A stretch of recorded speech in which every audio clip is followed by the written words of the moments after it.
নিৰ্বাচনৰ পিছত আমি অসম মালাৰ ভুক্তভোগী যিসকল এতিয়াও থাকি গৈছে পইচা পাবৰ কাৰণে তেখেতসকলক আমি মিলিত হৈছোঁ। বিশেষভাৱে আজি 2 নং বেতনীত ব্ৰিটিছ মৰাণৰ ঘৰত প্ৰায় 45ৰ পৰা 50জনকৈ ক্ষতিগ্ৰস্ত পইচা এতিয়ালৈকে পোৱা নাই তেনে লোকৰ সৈতে আমি সাক্ষাৎ হৈছোঁ। আমাৰ এটা আলোচনা হৈছে 1 ঘণ্টা ধৰি, আৰু আমি এই বাৰ্তাটো আপোনালোকলৈ এৰিব বিচাৰিছোঁ যে অতি শীঘ্ৰে যদি ক্ষতিপূৰণৰ পইচাকেইটা মোকলাই দিয়াৰ যদি যোজা নকৰে বা এৰি নিদিয়ে, তেতিয়াহ'লে আকৌ পূৰ্বৰ দৰে কিন্তু আন্দোলনমুখী এটা পৰিৱেশলৈকে এই অঞ্চলবিলাক ঘূৰি আহিব। আৰু এই গোটেই আন্দোলনমুখী পৰিৱেশ সৃষ্টি কৰাৰ আঁৰত ক্ষতিপূৰণৰ পইচাকেইটা মোকলাই নিদিয়াৰ যিবিলাক বিষয়ববীয়া আছে তেখেতসকল জড়িত, তেখেতসকল বিশেষভাৱে গোটেই কাৰবাৰটোত জড়িত বুলি ক'ব লাগিব, বা তেখেতসকলৰ বাবে আচলতে আন্দোলন হ'বলৈ গৈ আছে বুলি আমি ক'ব বিচাৰিছোঁ। DC স্বপ্নলীল পাল, SP অভিজিত গৌৰৱ, চাৰ্কুল অফিচাৰ মাৰ্ঘেৰিটা, তেখেতসকলে স্পষ্টভাৱে শুনি লওক।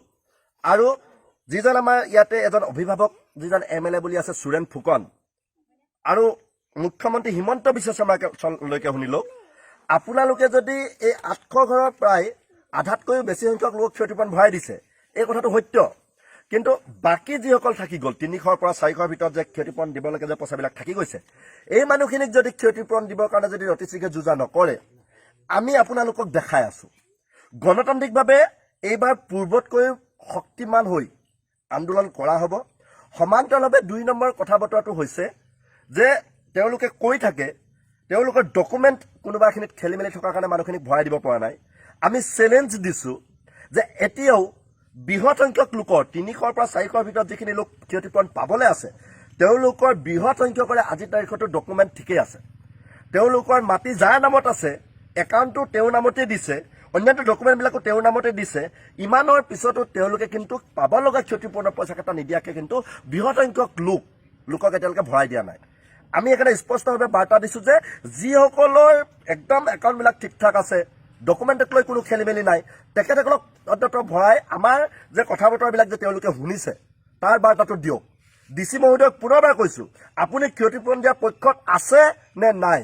সুৰেন ফুকন বিধায়কক আমি স্পষ্টভাৱে কৈছোঁ যে ক্ষতিপূৰণৰ পইচাকেইটা দিবলৈ মন আছে নে নাই? হিমন্ত বিশ্ব শৰ্মাক স্পষ্টভাৱে সুধিছোঁ যে আপুনি যদি ক্ষতিপূৰণৰ পইচাকেইটা দিয়াৰ পক্ষত নাই, তেতিয়াহ'লে আহিব লগা দিনত আপুনি সাজু হৈ আহিব যে তিনিচুকীয়াত যিকোনো ঠাইত আপুনি সভা সমিতি পাতিবৰ কাৰণে যে আহিব। আপোনাকতো যেতিয়া ৰাজনৈতিক সভা পাতিবৰ কাৰণে হয়তো আমাক দেখাই দিবৰ কাৰণে চেষ্টা কৰিছিলোঁ, কিন্তু আহিব লগা সভাবিলাকত ইয়াতকৈও দুগুণ উৎসাহেৰে আমি গণতান্ত্ৰিকভাৱে আপোনাক দেখাই দিম যে ক্ষতিপূৰণ নিদিয়াৰ যিটো পৰিৱেশ, তাৰ পৰিৱেশটো কেনেকুৱা হ'ব পাৰে।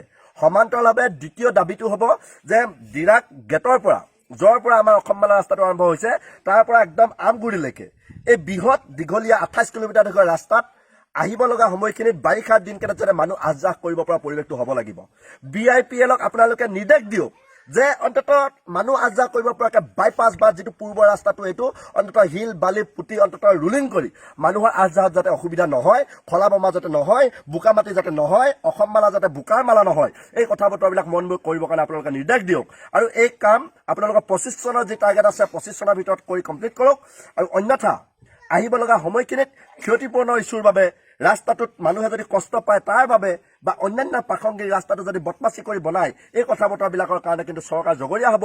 তাৰ কাৰণে অঞ্চলবাসী আন্দোলনবাসীয়ে বেলেগ পথ নাথাকিব। এই কথা বতৰাবিলাক আমি স্পষ্টভাৱে বাৰ্তা দিব বিচাৰিছোঁ।